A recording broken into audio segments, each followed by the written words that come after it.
Hoy, en Comité de Gerencia, ¿cómo terminó la deuda externa colombiana en enero con relación al PIB? Los planes de infraestructura de Río Negro para los próximos 70 años. ¿Cuánto dinero movieron las transacciones digitales en 2017? Y 5 hábitos nocturnos recomendados para emprendedores. Hoy, en Comité de Gerencia, en su edición número 38.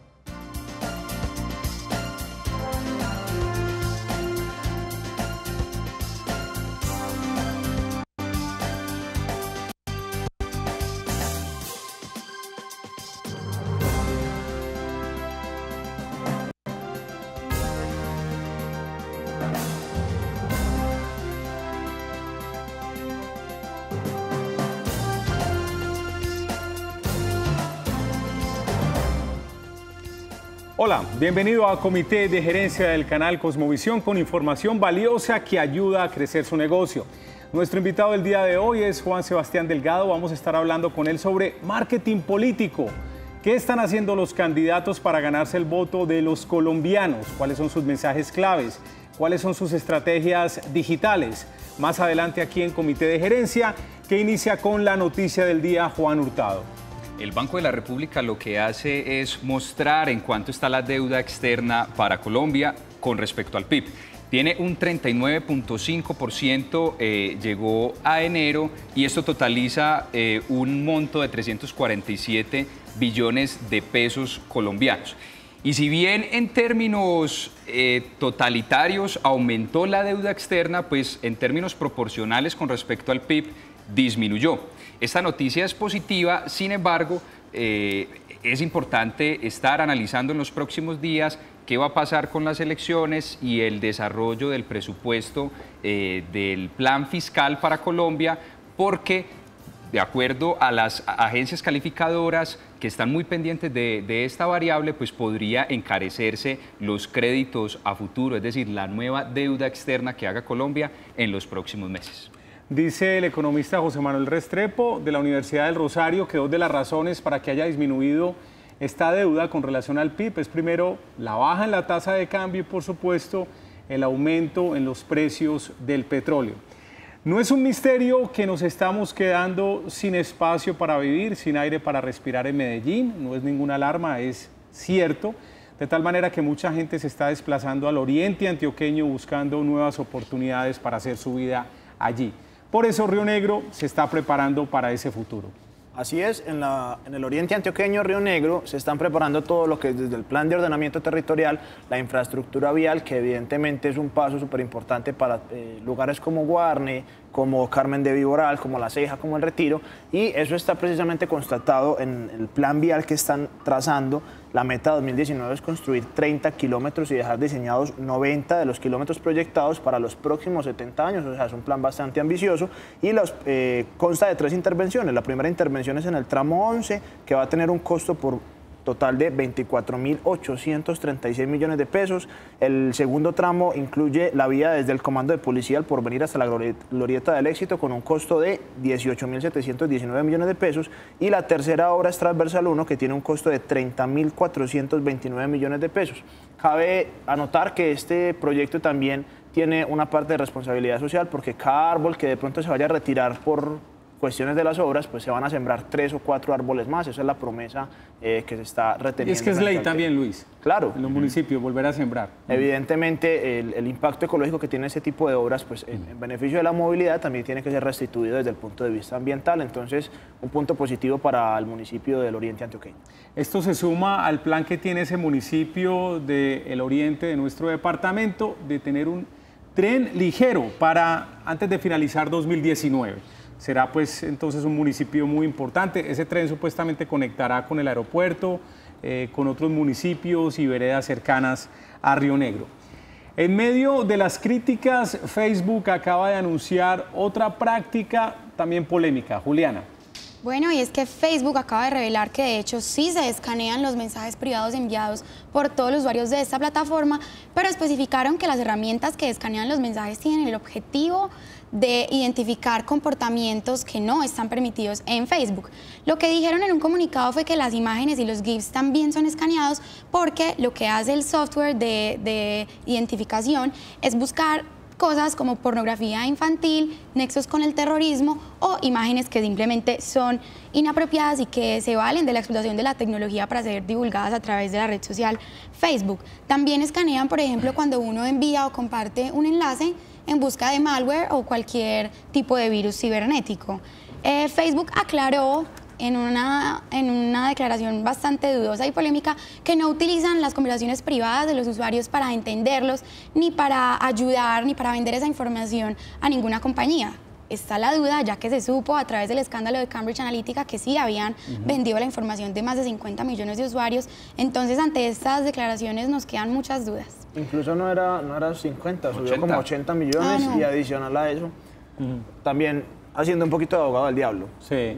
Si uno está en una red social, si uno está compartiendo esa información y cree que todo es gratis, pues realmente usted sabe que tiene Telegram, tiene WhatsApp, tiene Messenger, tiene seguramente Gmail, Hotmail y cualquier servicio de comunicación por escrito.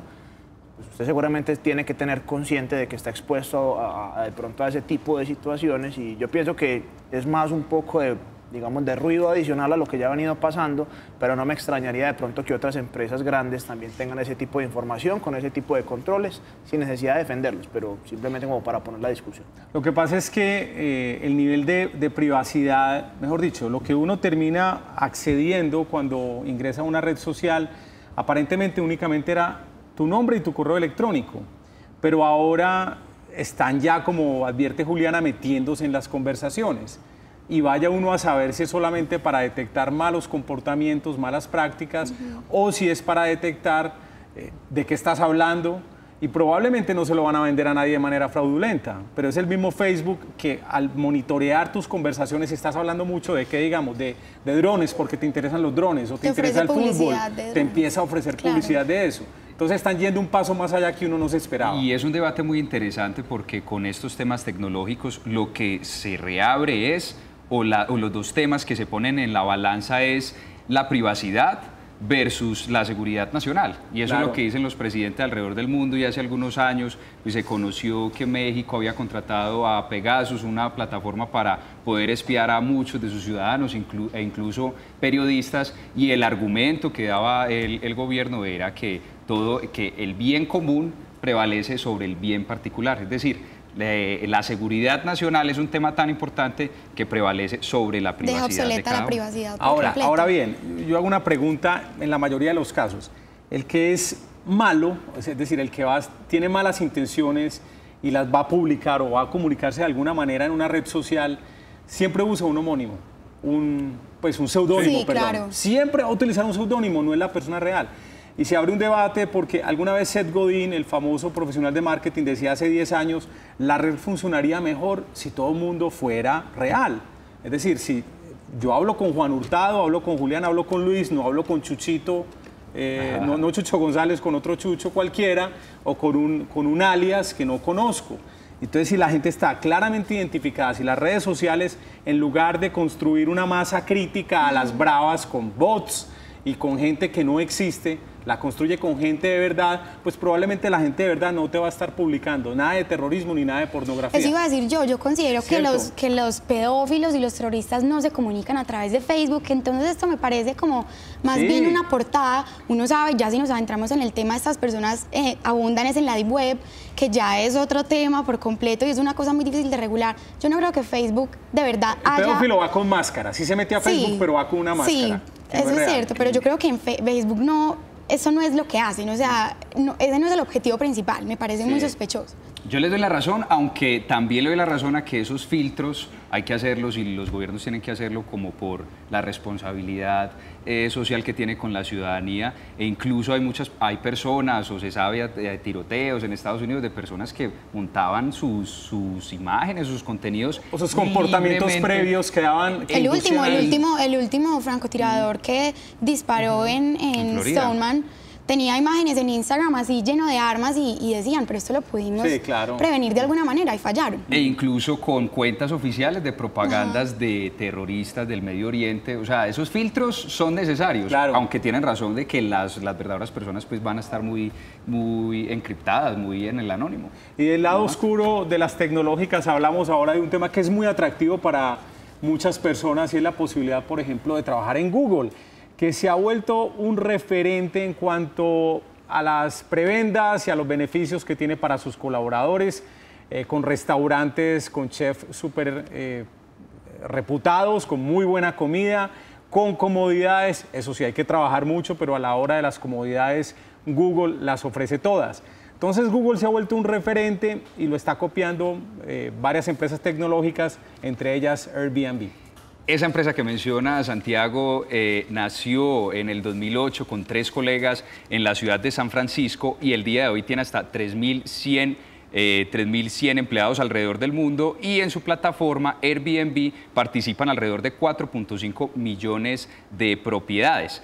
Esta sede en Singapur es muy fiel al estilo joven y vanguardista que propone esta plataforma Airbnb, puesto que primero, una de las cosas a resaltar es que las salas de reuniones están ambientadas como apartamentos o lugares que se ofrecen en la plataforma alrededor del mundo. Entonces, ellos prometen que sus empleados, cuando se reúnen en esta sala, están en un lugar diferente, en cada lugar diferente, además de que estos lugares fueron codiseñados por los propietarios que tienen estos lugares en renta en la plataforma.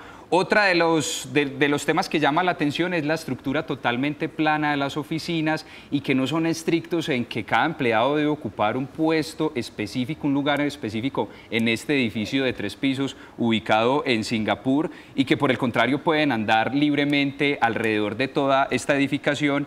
Uno de los espacios en los que pueden estar es como una especie de oficina comunal o como unas tribunas en donde los empleados en cualquier momento pueden reunirse, bien sea a hablar de un proyecto o bien sea en el tiempo libre, pues a explicarles otros temas diferentes que tienen que ver con la compañía. Entonces esto se hace muy agradable para las personas que están allá. Y con respecto al restaurante, no sería en este caso chefs reconocidos, sino que son los mismos compañeros los que arman grupos, que son personas que les gusta la cocina, y tanto el desayuno como el almuerzo es hecho por los mismos compañeros. Pues la persona de recursos humanos dice que esto lo que hace es generar un cooperativismo y una mayor integración entre estos compañeros, aparte de que son alimentos muy saludables y tienen barra de ensaladas, de snacks disponibles pues durante todo el día. Y otro espacio que resalta es el patio, en donde hacen reuniones sociales, hacen karaoke y hacen barbecue. Es interesante ver, me hiciste acordar de Steve Jobs cuando empezó a planear la nueva sede de Apple. La primera característica que le pidió a los arquitectos fue que todo el mundo se cruce en algún momento. Sí. Es decir, si usted tiene que ir al baño, tiene que caminar un poquito y atravesar ciertas sedes para encontrarse con personas de otras sedes, de otras áreas, de tal manera que se intercambien ideas, que usted pueda conversar con ellos. Sí, uno siempre menciona Google, en este caso Airbnb, pero yo creo que en la ciudad no estamos tan lejos de tener estos espacios tan ricos para los empleados en la ciudad y en todo el área metropolitana. Tuve la oportunidad de visitar las instalaciones de Viva Colombia y toda la estructura es muy plana, tienen también esa flexibilidad de los horarios de los trabajadores, tienen un espacio de diversión con videojuegos, con el futbolito, y también otro que se destaca es Matelsa, que allá mismo producen y cultivan los alimentos que los empleados consumen. Hay un espacio para que hagan yoga. Entonces, bueno, y aparte que la edificación es muy ecológica porque tiene sus propios arbolitos y hace una edificación bien amigable con el ambiente. Entonces no estamos tan lejos. No estamos tan lejos.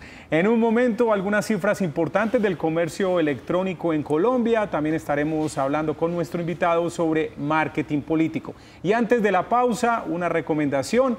Tengo unos contenidos muy interesantes en santiagorios.co. Allá pueden encontrar ideas y estrategias de marketing digital con una actualización permanente. santiagorios.co. Ya regresamos a Comité de Gerencia del canal Cosmovisión.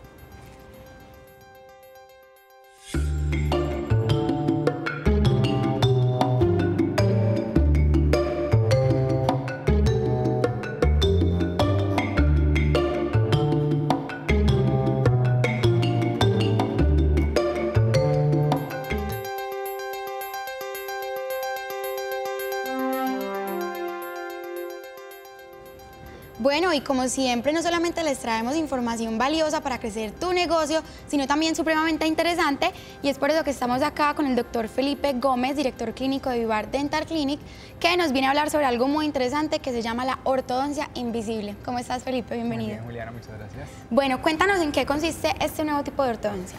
Bueno, esta es una ortodoncia. La ortodoncia invisible consiste en unas plaquitas que son de remover, ¿cierto? Ya cada paciente se la puede poner y quitar de acuerdo a las necesidades, ¿cierto? Pero tiene unos tiempos que sí son necesarios seguir para que la ortodoncia tenga pues como su resultado, sea efectiva. Claro, y entonces, ¿cuánto tiempo se demora terminar una ortodoncia con este nuevo sistema? Bueno, en cuanto a meses, se puede demorar un poco menos de una ortodoncia convencional. Eso ya va a depender de qué tan grande sea la magnitud de esos movimientos pues, que queramos hacer de los dientes, ¿cierto? El tiempo en boca debe ser de cada una de estas placas mínimo 18 horas para que se vayan haciendo pues, los movimientos, ¿cierto? Pero hay ortodoncias que con estas placas perfectamente pueden demorarse 6 meses, hay algunas hasta de 4 meses, ya de acuerdo pues como a las necesidades. Esto está súper indicado es para los pacientes que de pronto ya tuvieron ortodoncia en algún momento y se les movió algún diente, ¿sí? Que de pronto se les torció algún dientecito y no quieren volver a tener pues como esa ortodoncia metálica, sería una súper buena opción ya con este. Perfecto. ¿Y cuáles serían los cuidados necesarios una vez finalizado el tratamiento? Bueno, cuidados como una ortodoncia convencional, ¿sí? Ahí el éxito de una ortodoncia para que perdure en el tiempo es la retención que se le haga después.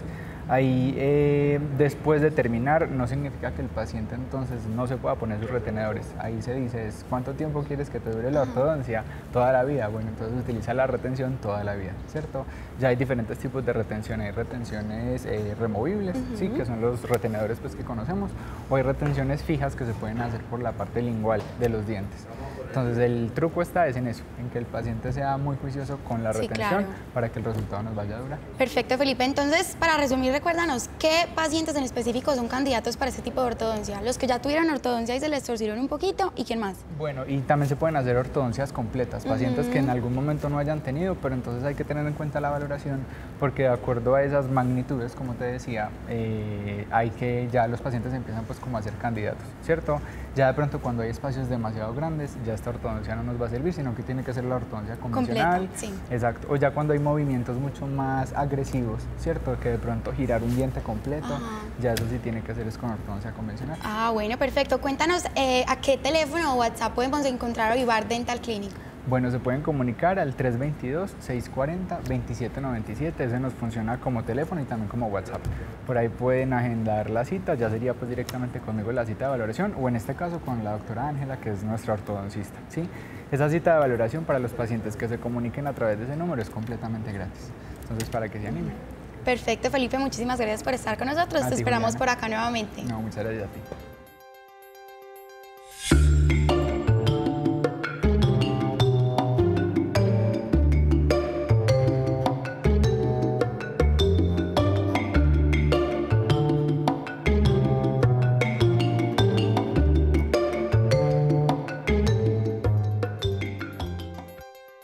Regresamos a Comité de Gerencia del canal Cosmovisión.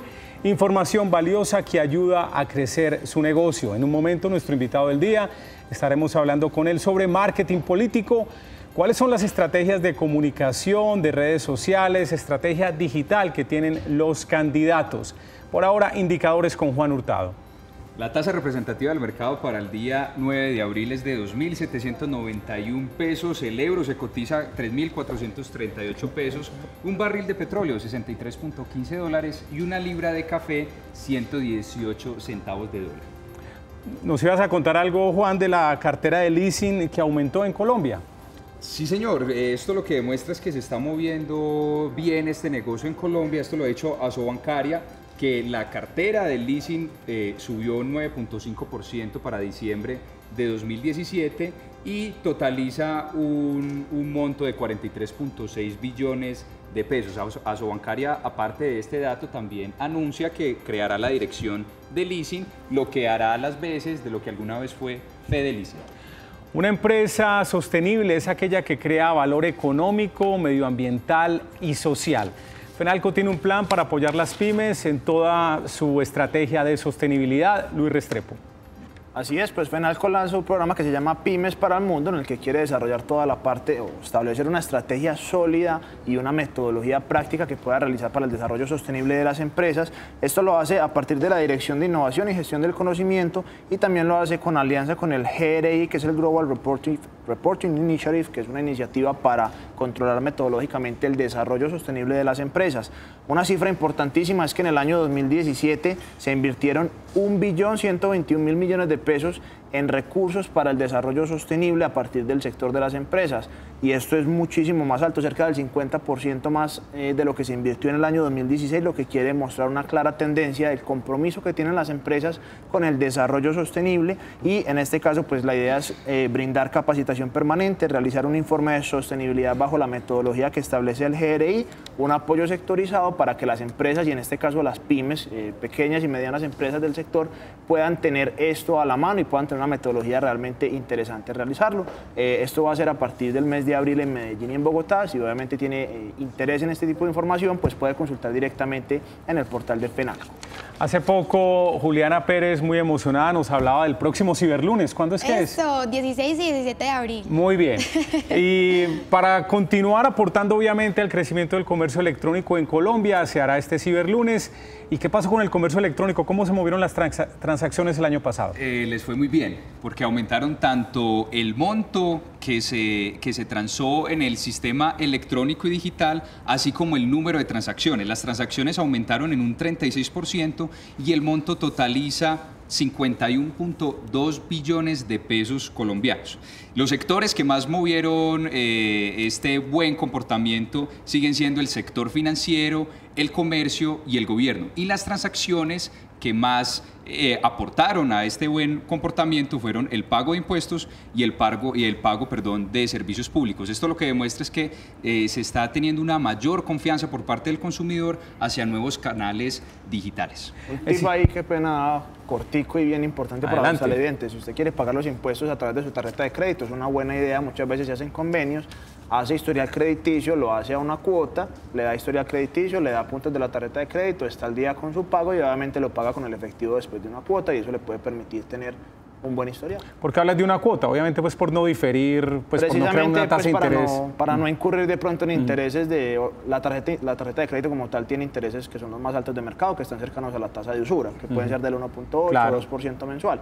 Pero si lo hacen en una cuota, no tiene ningún Y muy bueno este tip, porque la mayor parte de las personas en Colombia lo están haciendo a través de tarjeta débito, aunque la tarjeta crédito le sigue como con un 46% de participación. Sé que ha aumentado las transacciones con débito en el comercio electrónico, pero quizás ¿Pero por qué dices que mejora la historia crediticia? ¿Por pagar impuestos con la tarjeta de crédito o por el uso simplemente de la tarjeta de crédito? La historia crediticia solo es con crédito. Sí, es decir, obviamente. Si usted en algún momento tiene necesidad de realizar algún tipo de crédito, pues usted tiene que tener un historial crediticio. Hay mucha gente que no tiene historial crediticio y que necesita algún tipo de reporte positivo. Si usted tenga buen efectivo a la mano, es bueno construir esto. No es una mala idea, sí, construir su historial crediticio a través de una tarjeta de crédito con pagos recurrentes que sean a un mes, a una cuota, servicios públicos, puede ser el gimnasio, puede ser el celular, puede ser en este caso los impuestos.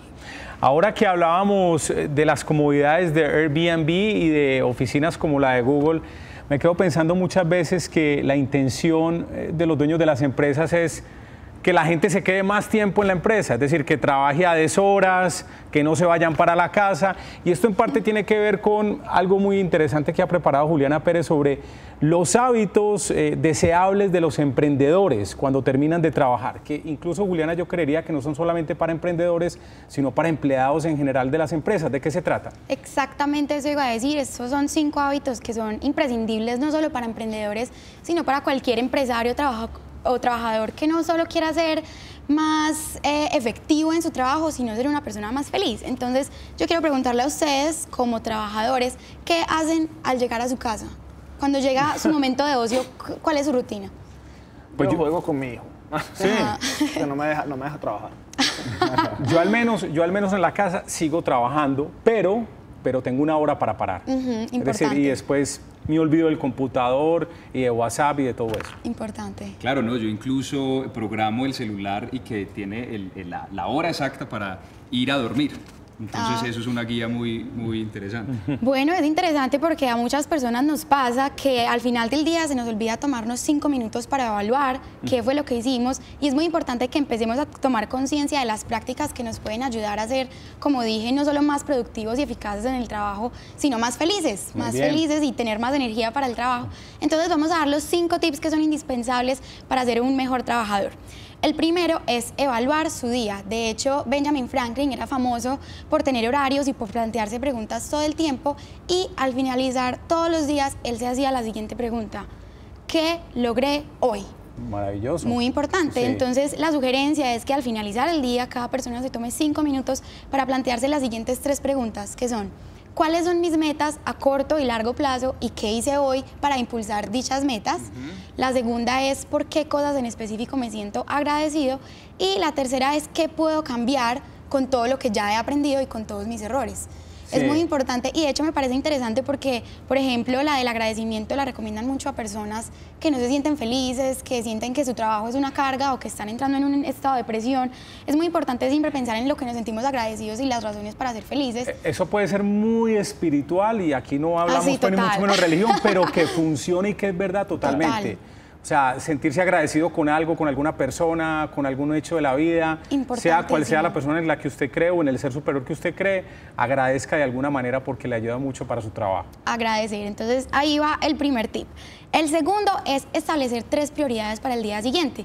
En un perfil que realizó la entrevista Vanity Fair al expresidente de los Estados Unidos, Barack Obama, él afirmaba que su día comenzaba realmente desde la tarde del día anterior, porque él se sienta o se sentaba durante su mandato con su horario y su agenda del día siguiente y estudiaba todo lo que tenía que hacer y establecía las prioridades del día para saber a qué tareas les iba a dedicar más tiempo y más energía, y eso lo que le permitía era no solo ser más organizado, sino economizar su energía. Entonces recomendamos a todas las personas que nos ven que traten de hacer eso, decidir qué es lo más importante del día siguiente y llevarlo a cabo, cueste lo que cueste. Y si usted lo junta con el primer tip de saber qué ha logrado, para establecer las prioridades del otro día, va a decir, bueno, voy a tener esta actividad que me va a ayudar a seguir alcanzando mi objetivo. Claro, total. Bueno, el siguiente tip es muy importante. Número 3 es tener límites claros. Y es que a muchas personas les pasa, aquí los vi a ustedes muy organizados por lo que me contaron, pero a muchas personas les pasa que no saben trazar la línea entre el tiempo de trabajo y el tiempo de ocio, y esto es supremamente importante porque uno debe dejar que la mente descanse. Entonces es importante hacer de pronto como hace Juan, que tiene un horario establecido, una hora en la que deja de trabajar, o simplemente cuando uno llega a la casa desligarse de todo el trabajo. Y hay varias cosas pequeñas que uno puede hacer si uno siente que uno llega a la casa y no deja de pensar en los compromisos laborales que tiene. Hay cosas pequeñas que uno puede hacer para inducir este estado de ánimo de tranquilidad y de descanso. Y son cosas pequeñas como, por ejemplo, cambiarse la ropa del trabajo a ropa más cómoda. O meditar, tomar una clase de yoga, leer un libro. Suena muy espiritual la cara de Juan. Está bien. No, está bien. Pero es muy importante. Incluso ahora que hablábamos de Matelsa, ellos tienen un espacio en donde a mitad del día los trabajadores que quieren hacen la técnica que se llama Mindfulness. Mindfulness. Que es la mente en blanco, y eso es excelente. Los que practican artes marciales sirve bastante. Supremamente interesante. De hecho, uno de los grandes bancos del país tenía masajistas que iban varias veces durante el día y le daban masaje a los trabajadores. Sí, son cosas muy importantes para uno permitir que la mente y el cuerpo descansen, para uno recargarse de energía para el día siguiente. El cuarto tip es muy importante, a mucha gente se le olvida, es dominar el sueño, y es que los desórdenes del sueño no son infrecuentes en nuestra sociedad. Muchas personas, yo de hecho soy supremamente insomne, y es muy importante obtener las horas necesarias de sueño, y lo que usted debe hacer es establecer un horario y seguirlo como si fuera el horario del trabajo. Si usted dice que se va a dormir a las 9 de la noche, a las 9 de la noche debe estar acostado. Y para esto también hay varios tips que puede seguir para obtener una noche supremamente reparadora, y es, por ejemplo, no utilizar dispositivos electrónicos antes de acostarse. Justo antes, de acuerdo. Muy importante. También puede jugar con la temperatura de su habitación para garantizar que el sueño sea reparador. Es muy importante nunca trabajar en la cama. Nunca acostarse y coger el computador y empezar a trabajar, porque ya la mente la empieza a asociar con otras cosas, y la cama debe ser exclusivamente para el descanso. También es importante no consumir alimentos o bebidas antes de ir a dormir, y usted puede hacer varias cosas como bañarse antes de acostarse. Y una de las preguntas de pronto que uno se hace es sobre cuál debe ser el tiempo que uno debe dormir para que ese sueño sea reparador. y alguna vez entrevistaron a Bill Gates, Warren Buffett y Jeff Bezos y no tenían un consenso de cuánto eran las horas, iban entre 4 hasta 8 horas. Pero te voy a decir una cosa, hay dos cosas. Sí. Pero los estudios siempre hablan entre 7 y 8 horas. Sí. El que duerma menos y que lo sepa dominar no se está haciendo un bien para su salud futura, te lo aseguro. Eso sí, hay gente que dice, no, yo con 4 horas me levanto y estoy listo. Muy bien, la salud después te lo va a cobrar, claro. ¿cierto? Pero los estudios siempre hablan entre 7 y 8 horas. Eso no irá de acuerdo. Pero también depende de la Sí, persona. eso en la edad cambia. Porque hay personas que genéticamente tienen una capacidad de reponerse más rápido en el sueño. Por ejemplo, Margaret Thatcher, que era una de las que se levantaba a las 3 y 4 de la mañana y... O sea, tranquila todo el día y toda la vida vivió así. Eso es muy casuístico. Es decir, la recomendación general es para 7-8 horas para tipos... Es muy casuístico, de acuerdo. Para personas normales como nosotros, pero hay anormales también. Sí, que les gustan, de acuerdo. Bueno, y para finalizar el último tip. ¿Número 5? Sí, el número 5, personalmente mi favorito es hacer algo por placer al finalizar el día. Ajá. Es que muchas veces se nos olvida la razón por la que comenzamos a trabajar y puede ser para darle seguridad económica a nuestra familia, para tener nosotros mismos estabilidad económica o porque queremos cambiar el mundo. Lo importante es no olvidar nunca hacer algo que nos haga felices al final del día, porque como ya he dicho previamente, esto nos recarga no solamente mental, sino físicamente y fortalece nuestras relaciones a nivel interpersonal, porque por ejemplo puede ser estar con tu familia, Luis juega con su hijo todos los días, leer un libro, hacer algo que te haga un mejor ser humano y por ende un mejor trabajador. Entonces estos son los 5 tips que no solamente los van a ayudar a ser mejores trabajadores, sino mejores personas y no esperen más para ponerlos en práctica. ¡Ey, súper, Juli! Estuvieron súper buenos. Y dijiste algo muy importante, que no se nos olvide para qué estamos trabajando. Total, importantísimo. Para vivir mejor. Muy bien, y en un momento más información, nuestro invitado hablando de marketing político, Juan Sebastián Delgado, aquí en Comité de Gerencia del canal Cosmovisión. Vendes Fácil presenta Aprendiendo Fácil de e-commerce.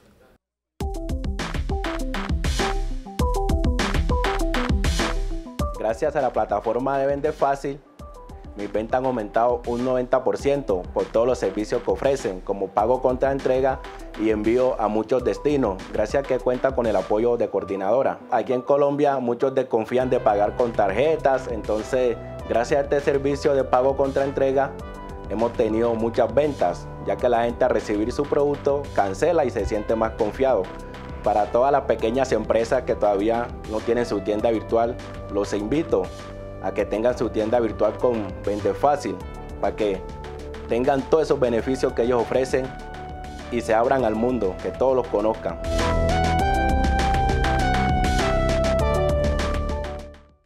Vendes Fácil presentó Aprendiendo Fácil de e-commerce.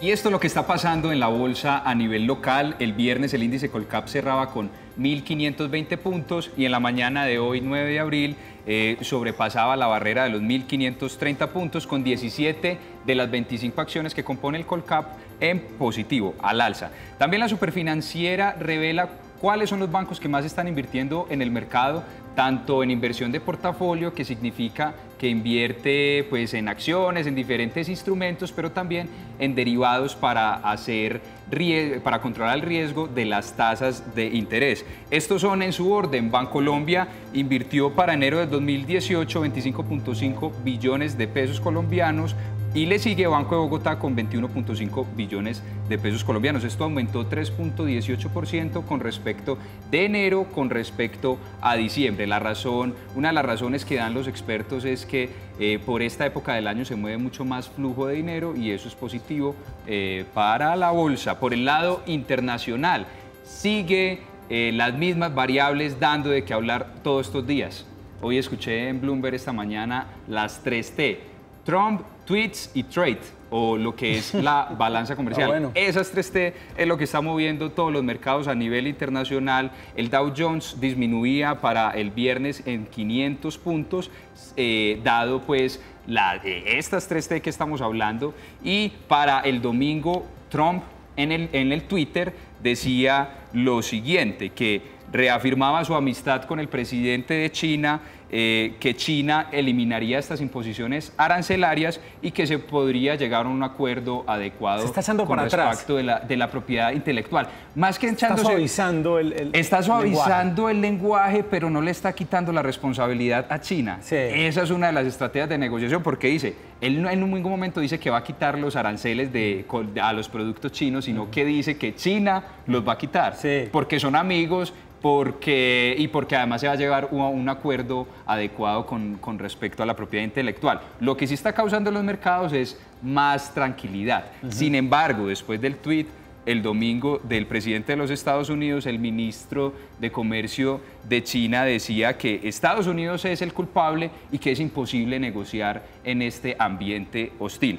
Amazon, Apple, Alphabet, la casa matriz de Google, subía la mañana del 9 de abril 1.5%, mientras el Bitcoin se reducía en 6% en 2 horas en la jornada de transacción de esta mañana, puesto que, como ya lo habíamos analizado en el programa, hay mucho nerviosismo acerca del 17 de abril, día en el cual en Estados Unidos van a pagar los impuestos y que las casas o los exchanges o estas personas que tuvieron su Bitcoin durante el año pasado, se tiene reporte o se tienen cifras estimadas que podrían llegar a ser alrededor de 25.000 millones de dólares en ganancias, por lo cual muchas personas están cerrando su posición con respecto a esta criptomoneda. Muy bien. Para presentar nuestro invitado y el tema que tenemos con él, quiero hacerles una invitación como ciudadano colombiano. En eltiempo.com hoy hay una encuesta como un test, como si fuera un test de personalidad, donde plantean, leyendo respuestas o propuestas de los candidatos, usted elige cuál le gusta más sin saber cuál es el candidato, y al final del ejercicio, una encuesta que puede durar 10 minutos, tómese su tiempo, leyendo esas propuestas resumidas, le dicen, según su perfil, lo que usted acaba de elegir, su candidato debería ser este. Es un ejercicio muy interesante porque reta nuestras concepciones o nuestras percepciones que teníamos previamente de los candidatos. En mi caso personal no le voy a decir por quién quiero votar, ni la encuesta, y ni la encuesta qué resultado me dio, pero le digo que me lleve una sorpresa con el candidato que elegí después de... O sea, le salió por alguien que no iba a votar. Exactamente, tal cual. A mí sí me salió. A mí sí me salió. A mí no, y el segundo y el tercero también. Entonces hay que hacer, la verdad que es muy interesante, está en la edición de hoy del tiempo.com. Vamos a hablar en comité de gerencia hoy con Juan Sebastián Delgado. Juan Sebastián, ¿cómo estás? Bien, muchas gracias por la invitación. Bueno, él es experto en marketing digital político y vamos a empezar con una pregunta general, Juan. ¿Cómo estás viendo las acciones generales de los candidatos? Vamos a hablar sobre todo de los 5 primeros. Bueno, de Vivian Morales también puedes hablar para que no tengamos un problema ahora de discriminación, porque Piedad Córdoba acaba de anunciar que renunciaba a la candidatura, que se retiraba de la contienda electoral, pero en general, ¿cómo ves el panorama con relación, y quiero aclararle a los televidentes, vamos a hablar de comunicación política, de marketing político, no vamos a hablar de ideologías ni demás? ¿Cómo ves las cosas, Juan? En términos generales, los veo como muy similares a todos, ¿sí? Es decir, se han enfocado mucho en... ahorita lo hablábamos por detrás de cámaras, en promocionar sus propuestas. Y se han enfocado ahí en, mira, esto es lo que estamos proponiendo, o si no, por el otro lado, de hablar de, estoy aquí, este es mi debate, mire, no sé qué. Pero no han ido un poco más allá, y es que es hacer protagonista a la ciudadanía. La ciudadanía en las redes sociales de los candidatos, en casi todos, es nula. Más allá de simplemente aparecer en una fotografía. Entonces, en general... ¿Y en los memes? O en los memes, pues en lo que crean incluso, y es importante, en lo que crean los usuarios a través de sus redes sociales, a raíz de debates, a raíz de un comentario, a raíz de una publicación, como ha pasado en estos días y la semana pasada con los debates que hubo en el Caribe y en Antioquia. Entonces, creo que las campañas han sido muy similares todas en redes sociales, ¿sí? Muy enfocadas en propuestas, en dónde estoy y en mi agenda. ¿Cómo deberían involucrar los candidatos a los ciudadanos? ¿Cómo se involucran para hacerlos parte de esa conversación en social media? Lo primero es que una de las cosas más importantes que uno tiene que tener en cuenta cuando trabaja marketing político y especialmente en el escenario digital es la generar identificación. Y la gente no solamente se identifica viendo un candidato allá montado en un escenario, en un estrado, sino porque Santiago sale y dice, hombre, esta es la persona con la que yo me identifico porque él trabajó por mí o porque él ha demostrado que sabe determinados temas que a mí me interesan, que a mí me gustan. Y la gente no se está viendo. Es decir, una de las cosas tan simples como mostrar una historia en Instagram no se hace casi. Etiquetarlo de alguna manera. Etiquetarlo sin etiquetarlo, es decir, no decir @Santiago Ríos, sino simplemente mostrarle y que la gente que lo conoce o que diga, ve, este señor se parece a mi hermano, este señor se parece a mi papá, este señor se parece a mi historia. Sí, Juan, porque de hecho me hiciste acordar que esa es una táctica muy usada, pero no en social media, pero sí del expresidente Álvaro Uribe, y no voy a decir ahora que sea bueno o malo, no, nada, simplemente que lo hace muy bien en conectarse con la gente. Cuando lo entrevistan decía, estuve en el Caquetá y me encontré un campesino que me dijo esto, y cuenta la historia. Fui a La Guajira y me encontré con un político y me dijo esto, es relacionando las historias constantemente. Totalmente, el storytelling que llamamos en el tema de mercadeo en general, el storytelling está subutilizado hoy en día en el tema digital. Algo que podemos hacer y que incluso algunos candidatos lo han hecho es montar sus videos, como hablando de su biografía, contados por otro. Hemos visto contados por la hija, hemos visto contados por su familia, ¿sí? Pero todavía no falta que cuente alguien que no hace parte de la campaña. Incluso por actores. Incluso por actores, eso sí que lo hemos visto pues, muchas veces. Pero hace falta que hable quien no sea parte de la campaña. Juan Sebastián, tú mencionas que los has visto muy similares. Yo ya hice esa encuesta del tiempo y me parecieron que las propuestas eran casi todas las mismas. Todas se enfocaban a resolver un problema y que prácticamente la fórmula ya está planteada. Han habido muchos factores por lo cual no se ha podido solucionar esos problemas.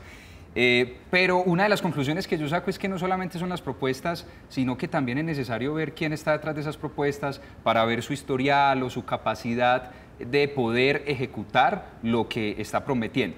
Pero mi pregunta es, ¿hasta dónde el marketing político le dice a los candidatos, diga lo que la gente quiere escuchar?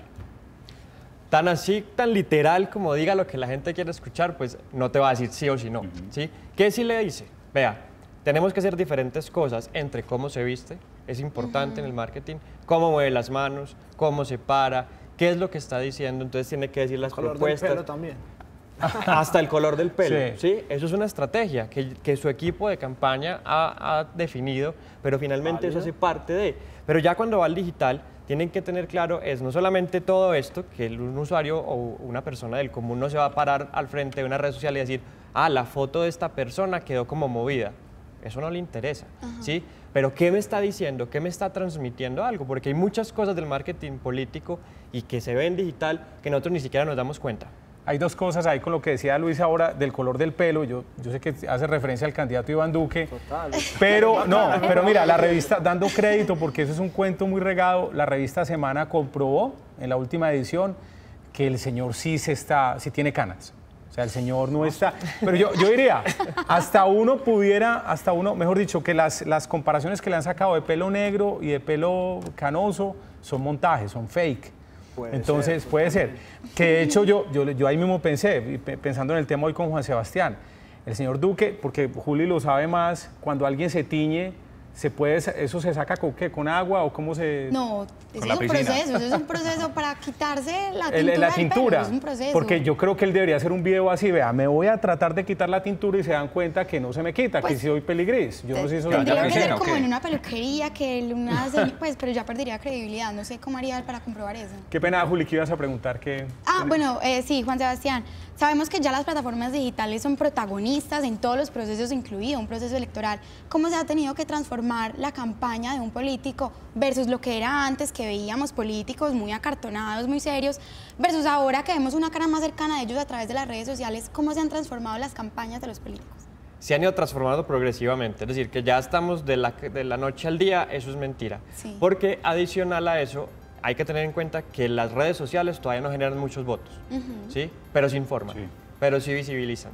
Y eso es algo que hay que trabajar. Y es que las redes sociales finalmente visibilizan al candidato y generan la participación con la ciudadanía. Entonces, en ese sentido sí se han transformado las campañas porque las han vuelto más humanas, ¿sí? Pero algo importantísimo y que le ha faltado de pronto a varias campañas es que el candidato tiene que ser protagonista, es decir, tiene que ponerse en el papel del tuitero, en el papel del community. No va a hacer todo, por supuesto, pero sí tratar de generar ciertos contenidos él, porque la gente de eso sí se da cuenta. Pregunta rápida, Juan. ¿Quién considera usted de los candidatos actuales que está manejando de mejor forma su marketing político? Ve, a todos le he visto cosas interesantes, realmente. Por ejemplo, en los debates, Sergio Fajardo tiene un equipo de community managers detrás muy bueno que está todo el tiempo generando contenido. En las agendas, en Instagram, por ejemplo, se están viendo de una forma chévere en las cuentas de Germán Vargas. Iván Duque lo están tratando de hacer ver como un joven con experiencia, porque eso de las canas también es una estrategia, porque desde cómo se pone la ropa, los colores que utiliza, hasta el color del pelo, le va a demostrar si él de pronto es una persona que puede generar confianza para dirigir un país o no. Entonces, como que en todos he visto ciertas cosas interesantes, así como también he visto cosas no tan positivas. En un momento vamos a regresar con Juan Sebastián Delgado hablando de marketing digital político. También me acordé con lo de Iván Duque un dato interesante sobre la apariencia, y es que, si se dan cuenta, ningún presidente de Estados Unidos en los últimos 100 años, ni de Colombia creo incluso, tiene bigote. El bigote genera desconfianza. Para que sepan ustedes. Santanas Mocus estaba muy en el 2010, era una cosa de las que le criticaban, que hubiera sido el primer presidente de Colombia con barba. Ve que tan interesante. Muy extraño.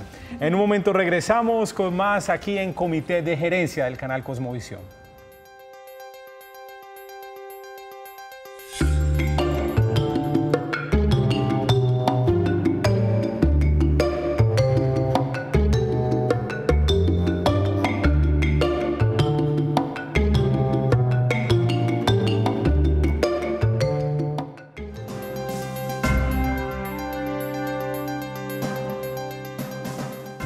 Esto es Comité de Gerencia, hoy hablando de marketing digital político con Juan Sebastián Delgado. Bueno, Juan Sebastián, recientemente hemos visto que en redes sociales se dan situaciones que se vuelven virales, por ejemplo, un video, un montaje, o por ejemplo, se reveló a través de las redes sociales que uno de los candidatos no había hecho realmente un posgrado en Harvard. Varios, yo creo. Sí, bueno, se han dado muchas situaciones. ¿Esto se considera una crisis de mercadeo dentro de la campaña de uno de los candidatos y cómo la manejan? ¿Qué hacen al respecto, siendo que esto tiene tanto alcance? Crisis, para mí eso no es una crisis. Eso fue un mal momento de una campaña que obviamente ya lo hemos visto en diferentes candidatos. Sí, claro. Ni el uno ni el otro ha salido limpio, incluso esta mañana lo hablaba con alguien. Pero eso no es una crisis. Crisis fuera si, no sé, si encontraron un caso de corrupción donde esta persona que hace parte de uno de los temas de campaña principales, como la corrupción, o como la familia, sí, claro, o como la salud, algo que afecte directamente a la ciudadanía, podría ser, o que lo representa. Ahí sí, lo que representa este candidato en particular frente a su imagen. Ahí sí sería una crisis. Ya. Esto simplemente fue una estrategia, para mí, fallida de varios candidatos, y que simplemente lo que hacen es, obvio, pedir disculpas públicas, es lo primero que tienen que hacer, claro, tratar de no demorarse en pedirlas. Eso sí es lo más importante, pedir disculpas públicas y generar otro tipo de contenidos que visibilicen y movilicen a sus votantes o a las personas que se identifican con sus propuestas. Juan, viendo yo, por ejemplo, un documental de Netflix rápidamente con el tema de Trump, él utilizaba mucho una estrategia que hablen de lo que sea, pero pongan que yo soy millonario. En todo, en todas las columnas y en todo lugar. Entonces, independiente, por ejemplo, ese tema de que hablen mal o que hablen bien, pero que hablen, es válido para ese tema del marketing político. O sea, ¿tiene alguna utilidad, por ejemplo? Por ejemplo, el hecho de que salga alguna noticia que dé mucho boom, eso, así sea de pronto negativo, puede favorecer el voto. O sea, lo más importante es tener claro cuál es el objetivo de cada una de las acciones que vamos a implementar en redes sociales o en digital o en mercadeo principalmente. Entonces, si mi objetivo es que hablen de mí, esa es una opción. Entonces, el tema de millonario no es tanto porque hablen de mí, sino porque es un país que venía con un déficit económico y entonces él tenía que demostrar que tenía capacidad de generar recursos, ¿sí? Y eso es algo que también tienen que tener en cuenta los candidatos de acá. Es decir, ¿por qué unos candidatos se enfocan en educación y visibilizan lo que han hecho en educación? Porque otros trabajan el tema de emprendimiento y visibilizan que saben del tema. Porque es que yo no puedo salir a decir, no, voy a trabajar por el emprendimiento y no tengo ningún récord detrás que demuestre que yo sí sé de emprendimiento, que si se han dado cuenta, el tema de gestión, el tema de ejecución, son dos cosas muy importantes de estas elecciones. Así es. Juan Sebastián, muchas gracias. A ustedes. Juan Sebastián Delgado hablando de marketing político, esperamos tenerlo nuevamente. Antes de de las elecciones que son en mayo 27. Esperamos tenerlo nuevamente acá. A ustedes gracias por acompañarnos. Los esperamos mañana en otra edición de Comité de Gerencia. Chao. La siguiente sección es patrocinada por Maestranza, Gestión Inmobiliaria. Bueno, la Ley de Vivienda Segura tiene como propósito dar herramientas adicionales a las que ya existen para poder mitigar lo que sucedió en la tragedia que ya conocimos en Medellín, en el país, sobre Space y toda la consecuencia que hubo con esta tragedia. Esta ley quiere blindar no solamente las actuaciones de los distintos actores en los procesos de vivienda, sino también en lograr que el Estado, llámese nación, departamento o municipio, puedan, a través de las funciones públicas que le delegan a los curadores, tener de una manera muy clara cuáles son los roles que hay que desempeñar. Dentro de los aspectos más importantes de esta ley están los procedimientos para poder proteger a los compradores de la vivienda, los diseños estructurales y la supervisión técnica, y obviamente el desempeño que deben de tener los curadores para poder controlar la calidad de la información que se entrega y obviamente dar los vistos buenos de acuerdo con lo que la ley establece.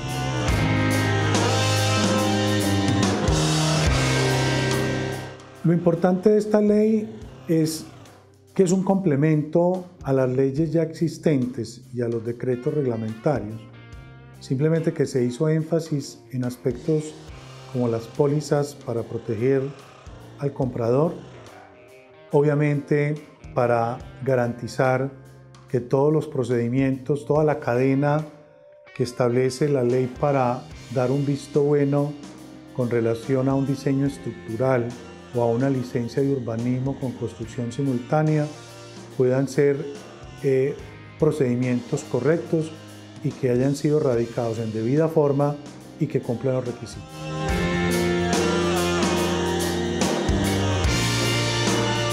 La ley nos pide a los distintos gremios, tanto de la construcción como asociaciones profesionales como es la SAIN, de poder colaborar en los controles de calidad, en la formación de nuestros afiliados, ingenieros y arquitectos, y ante todo que puedan ejercer adecuadamente los roles que se desempeñan en toda la cadena. Ese es el llamado de atención que nos hace la ley, de poder lograr que a través de los gremios y en los que representamos en este momento, como es la ingeniería y la arquitectura, las distintas inclusive ingenierías que se involucran en la industria de la construcción, que podamos cumplir todos los procedimientos de acuerdo a lo que la ley establece.